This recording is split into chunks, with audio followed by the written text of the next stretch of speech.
Hai teman-teman, selamat datang di video edukasi kesehatan masyarakat.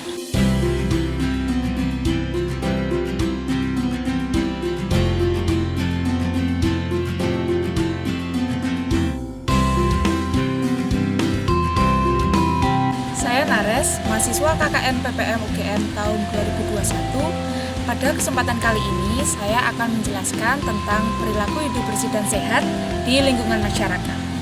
Jadi, apa sih sebenarnya PHBS itu? Perilaku hidup bersih dan sehat atau PHBS adalah suatu perilaku dari seseorang yang selalu memperhatikan tentang kebersihan, kesehatan, dan berperilaku sehat. Tentunya, perilaku hidup bersih dan sehat memiliki tujuan utama, yaitu meningkatkan pengetahuan, kemauan, dan kesadaran dari masyarakat untuk selalu hidup bersih dan sehat, serta meningkatkan peran aktif dari masyarakat, swasta, dan dunia usaha dalam mencapai derajat hidup yang optimal. Kemudian, apa saja sih yang perlu diperhatikan dalam perilaku hidup bersih dan sehat? Terdapat 10 indikator perilaku hidup bersih dan sehat di rumah tangga. Yang pertama, ketersediaan air yang bersih. Yang kedua, ketersediaan jamban yang bersih. Yang ketiga, mencuci tangan dengan baik dan benar. Yang keempat, makan buah dan sayuran. Yang kelima, melakukan aktivitas fisik setiap hari. Yang keenam, tidak merokok. Yang ketujuh, pemberantasan jentik-jentik nyamuk. Yang kedelapan, pertolongan persalinan oleh tenaga kesehatan. Kesembilan, pemberian ASI eksklusif pada bayi. Dan yang terakhir, penimbangan balita setiap bulan. Yang pertama, ketersediaan air bersih. Penggunaan air bersih dalam kehidupan sehari-hari seperti memasak, mandi, hingga untuk kebutuhan konsumsi seperti air minum dapat mengurangi kemungkinan terjadinya macam-macam penyakit dalam tubuh seperti gangguan pencernaan, gangguan metabolisme, timbulnya penyakit kulit, dan menurunnya sistem imunitas tubuh. Adapun ciri-ciri dari air bersih yaitu tidak berwarna, tidak berbau, tidak berasa, dan tidak mengandung logam berat. Yang kedua, ketersediaan jamban yang bersih. Syarat dari jamban yang bersih dan sehat yaitu tidak mencemari sumber air minum, tidak berbau, tidak dapat dijamah oleh serangga dan tikus, tidak mencemari tanah sekitarnya, mudah dibersihkan, aman digunakan, dilengkapi dinding dan atap pelindung, penerangan dan ventilasi udara yang cukup, tersedia air, sabun, dan alat pembersih. Yang ketiga yaitu mencuci tangan dengan air bersih dan sabun. Mencuci tangan dapat menghilangkan berbagai jenis kuman dan kotoran yang menempel pada tangan sehingga tangan dapat bersih dan bebas kuman. Waktu yang dianjurkan untuk mencuci tangan menurut WHO yaitu selama 40 hingga 60 detik. Lalu, kapan saja sih waktu yang dianjurkan untuk mencuci tangan? Yang pertama, sebelum dan sesudah makan. Yang kedua, sebelum memegang makanan. Yang ketiga, sebelum melakukan kegiatan. Yang keempat, setelah bermain dan berolahraga. Yang kelima, setelah buang air besar dan kecil. Yang keenam, setelah membuang sampah. Yang ketujuh, setelah menyentuh hewan. Dan kedelapan, sebelum mengobati luka. Lalu, bagaimana cara mencuci tangan yang baik dan benar menurut WHO? Yang pertama, melepaskan semua benda yang melekat pada daerah tangan seperti cincin atau jam tangan. Yang kedua, membuka keran air dan membasahi tangan hingga ke siku. Yang ketiga, menuangkan sabun cair ke telapak tangan secukupnya. Yang keempat, melakukan gerakan tangan mulai dari meratakan sabun dengan kedua telapak tangan. Yang kelima, kedua punggung telapak tangan saling menumpuk secara bergantian.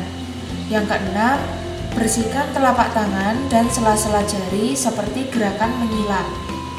Yang ketujuh, membersihkan ujung-ujung kuku bergantian pada telapak tangan. Yang kedelapan, membersihkan ibu jari secara bergantian. Yang kesembilan, posisikan jari-jari tangan mengerucut dan putar ke dalam beralaskan telapak tangan secara bergantian. Yang ke-10, bilas tangan dengan air yang mengalir. Yang ke-11, keringkan tangan dengan tisu sekali pakai. Dan yang ke-12, menutup keran air menggunakan siku atau tisu. Yang keempat, makan sayur dan buah setiap hari. Nah, penting nih, konsumsi sayur dan buah setiap hari sangat dianjurkan karena mengandung berbagai serat, vitamin, dan mineral yang bermanfaat bagi tubuh kita. Yang kelima, melakukan aktivitas fisik. Olahraga maupun aktivitas fisik dapat menjaga kesehatan mental, kesehatan fisik, dan mempertahankan kualitas hidup agar selalu sehat dan bugar. Aktivitas tersebut meliputi berjalan kaki, berkebun, mencuci pakaian, dan sebagainya. Yang keenam, tidak merokok. Dalam satu puntung rokok yang dihisap akan dikeluarkan lebih dari 4.000 bahan kimia berbahaya seperti nikotin, tar, dan karbon monoksida yang dapat menyebabkan gangguan pernafasan, perubahan warna pada gigi dan bibir, serta memicu terjadinya kanker dan stroke. Yang ketujuh, melakukan pemberantasan jentik-jentik nyamuk seminggu sekali. Melakukan pemeriksaan jentik secara berkala atau PJB dilakukan di lingkungan rumah tangga. PJB merupakan suatu pemeriksaan tempat perkembangbiakan dari nyamuk di dalam lingkungan rumah, seperti bak mandi, WC, vas bunga, tatakan kulkas, dan sebagainya. Kemudian dilakukan pemberantasan sarang nyamuk dengan cara 3M, yaitu menguras, mengubur, dan menutup. Yang kedelapan, pertolongan persalinan oleh tenaga kesehatan. Persalinan yang berlangsung dibantu oleh tenaga kesehatan seperti dokter, perawat, dan bidan. Hal ini bertujuan untuk mencegah timbulnya faktor-faktor etiologi timbulnya dari kelainan atau penyakit tertentu. Yang kesembilan, bayi diberikan ASI eksklusif, yaitu pemberian ASI tanpa minuman dan makanan tambahan pada bayi yang berusia 0 hingga 6 bulan. ASI merupakan makanan yang terbaik dan utama bagi bayi karena terkandung antibodi yang membantu melawan penyakit-penyakit yang menyerangnya. Yang ke-10, dilakukan penimbangan pada balita setiap bulan. Hal ini bertujuan untuk memantau pertumbuhan dan perkembangan dari balita setiap bulan. Penimbangan dilakukan di posyandu pada balita usia mulai dari 1 bulan hingga 5 tahun. Selain itu, terdapat pula beberapa indikator PABS di lingkungan sekolah.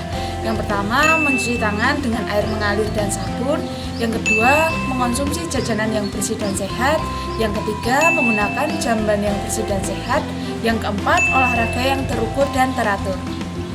Yang kelima, melakukan pemberantasan jentik-jentik nyamuk. Yang keenam, tidak merokok di lingkungan sekolah. Yang ketujuh, menimbang berat badan dan mengukur tinggi badan setiap 6 bulan sekali. Dan yang kedelapan, membuang sampah pada tempatnya. Di era pandemi ini, tentunya perlu adanya penyesuaian perilaku hidup bersih dan sehat untuk menekan angka penularan virus COVID-19 di lingkungan masyarakat. Yang pertama, menggunakan masker dengan benar, yaitu menutup hidung hingga dagu. Yang kedua, bila demam dan sesak nafas, segera menuju ke fasilitas kesehatan. Yang ketiga, meningkatkan daya tahan tubuh seperti minum vitamin. Yang keempat, istirahat yang cukup. Dan yang kelima, menggunakan hand sanitizer setiap selesai melakukan aktivitas. Pandemi virus COVID-19 tidak hanya berdampak pada bidang kesehatan, namun juga berdampak pada bidang sosial yang dibuktikan dengan meningkatnya kasus kehamilan pada remaja usia dini akibat pergaulan bebas. Pergaulan bebas dapat menyebabkan seseorang terjangkit penyakit menular seksual atau sexual transmitted disease. Penyakit menular seksual merupakan suatu infeksi maupun suatu penyakit yang kebanyakan ditularkan melalui hubungan seksual, melalui oral, anal, maupun vagina. Penyakit menular seksual kebanyakan menyerang pada organ di sekitar alat kelamin dan gejalanya dapat bermanifestasi di otak, mata, mulut, hati, saluran pencernaan, dan organ tubuh lainnya. Contoh penyakit menular seksual yang pertama herpes, gonorea, sifilis, chlamydia, HIV atau AIDS, dan kandidiasis. Secara spesifik, penyebab dari penyakit menular seksual yaitu yang pertama, melakukan hubungan seksual tanpa alat kontrasepsi dengan penderita yang terinfeksi. Yang kedua, melakukan hubungan seksual lewat oral dengan penderita yang terinfeksi. Yang ketiga, penggunaan jarum suntik yang bergantian dan tidak diganti. Yang keempat, melakukan pembuatan tato dengan alat yang tidak steril. Dan yang kelima, melakukan transfusi darah dengan penderita yang terinfeksi. Perilaku hidup bersih dan sehat diperlukan untuk mencegah timbulnya penyakit menular seksual, yaitu dengan cara yang pertama, mencuci tangan dengan baik dan benar. Yang kedua, mengonsumsi makanan yang dapat meningkatkan imunitas tubuh. Yang ketiga, tidak memakai pakaian dalam secara bergantian dengan orang lain maupun saudara. Dan yang keempat, membersihkan alat kelamin sesudah membuang air besar maupun air kecil. Selain menjadi pemicu bagi seseorang untuk terkena penyakit menular seksual, pergaulan bebas juga menjadi salah satu faktor penyebab bagi seseorang untuk dapat terjerumus dalam penyalahgunaan narkoba. Narkoba sendiri merupakan singkatan dari narkotika, psikotropika, dan zat aktif lainnya. Menurut Undang-Undang Nomor 22 Tahun 1997, terdapat pengertian dari narkoba, yaitu narkotika adalah zat atau obat yang berasal dari tanaman atau bukan tanaman, baik sintetis maupun semi-sintetis, yang dapat menyebabkan penurunan atau perubahan kesadaran, hilangnya rasa, mengurangi sampai menghilangkan rasa nyeri, dan dapat menimbulkan ketergantungan. Kemudian, pengertian dari psikotropika adalah zat atau obat, baik alamiah maupun sintetis, bukan narkotika, yang berkhasiat psikoaktif melalui pengaruh selektif pada susunan saraf pusat yang menyebabkan perubahan khas pada aktivitas mental dan perilaku. Sedangkan bahan adiktif lainnya adalah zat atau bahan lain bukan narkotika dan psikotropika yang berpengaruh pada kerja otak dan dapat menimbulkan ketergantungan.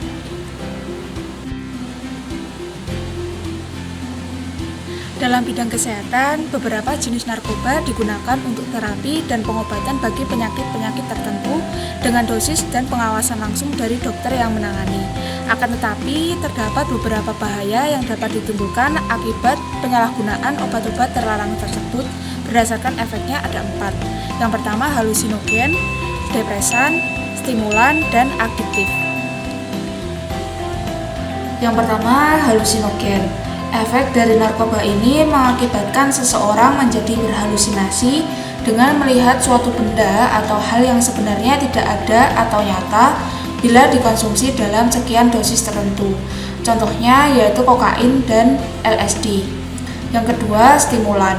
Efek dari narkoba ini mengakibatkan kerja organ tubuh seperti jantung dan otak bekerja lebih cepat dari kerja biasanya, sehingga mengakibatkan seseorang lebih bertenaga dan cenderung lebih senang dan gembira untuk sementara waktu. Contohnya yaitu ekstasi dan sabu-sabu.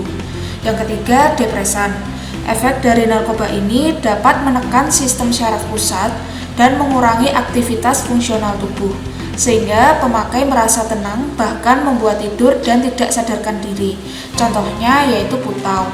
Kemudian yang keempat, adiktif. Efek dari narkoba ini akan ingin dan ingin lagi, karena zat tertentu dalam narkoba mengakibatkan seseorang cenderung bersifat pasif, karena secara tidak langsung narkoba memutuskan syaraf-syaraf dalam otak. Contohnya yaitu ganja, heroin, dan putau. Kemudian terdapat beberapa contoh jenis dari narkoba dan efeknya pada tubuh, yaitu yang pertama, morfin yang menimbulkan mual, muntah, sulit buang hajat besar atau konstipasi, jantung berdebar-debar, mulut kering, dan warna muka yang berubah. Yang kedua, heroin yang menimbulkan denyut nadi melambat, tekanan darah menurun, kemerahan dan gatal di sekitar hidung, dan diafragma mata atau pupil mengecil. Yang ketiga, ganja yang menimbulkan mulut dan tenggorokan kering, gangguan kebiasaan tidur, dan denyut nadi lebih cepat.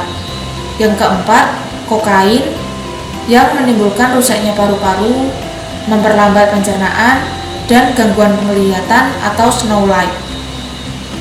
Perilaku hidup bersih dan sehat yang diperlukan untuk menghindari penyalahgunaan narkoba yaitu Yang pertama, istirahat yang cukup dan refleksi diri untuk menghilangkan stres atau depresi. Yang kedua, tidak merokok dan tidak mengonsumsi minuman beralkohol. Yang ketiga, mengisi waktu luang dengan olahraga atau aktivitas fisik seperti mencuci baju, berkebun, bersih-bersih, dan lain-lain. Yang keempat, menjaga dan memelihara lingkungan pergaulan dan tempat tinggal agar selalu bersih dan nyaman.